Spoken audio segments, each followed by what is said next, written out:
be joined right now by the President of El Salvador, President Bukele. Mr. President, thanks so much for coming on. So it sounds to me like you reduced the murder rate in El Salvador in a pretty straightforward way. I wonder why other heads of state aren't calling you for advice on how to do it in their countries. Thank you, Tucker, for having me, and I'm glad to be here. Well, I don't know. Every country, I think, has their own problems. I would guess that probably our approach, that is very, very popular with the people, has a problem.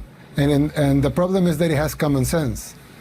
And yes. I say it's a problem because usually the new wave of governance is taking away common sense and has started doing things the other way around, the way that, of course, you shouldn't do them. So when you, it seems like when you became president in 2019, you focused very specifically on crime, gangs, murder. Is that correct? And why did you do that? Why that issue? Well, not only on crime, of course. We focus on other issues: education, health, public works, investment, tourism, infrastructure, etc. But of course, crime is the most important thing. I mean, you might enjoy a road or a beach, but that's if you're alive. So of course, yes, the lives of the people are the most important thing. So that's why we focus on crime more. But of course, we did focus on all the other issues as well. So you've threatened to cut off food to gang members in prison if they don't stop the killings on the outside.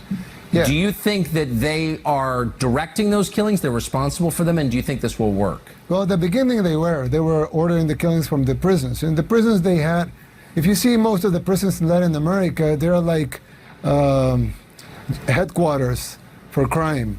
They'll be there, yes, they have phones, internet access, computers, they will give orders from the inside to the outside. You can find everywhere in Central and Latin America, you can find all of those examples. Now in El Salvador, communicating to the outside, it's impossible. You can't communicate from a prison to the outside. The internet access is blocked. It's impossible. So, but still, all these gang members are the bosses of the other gang members outside. So of course, gang members outside resent if you and won't like if you do something to their bosses inside the prisons.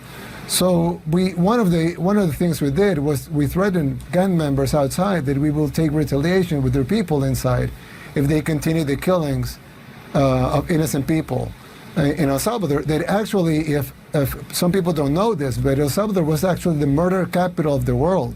I mean, yes, we were a lot more dangerous than Iraq, Afghanistan, Syria, you name it. El Salvador was the worst and the most dangerous place to live. It was the murder capital of the world.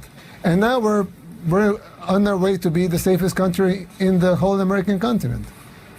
It's an amazing story.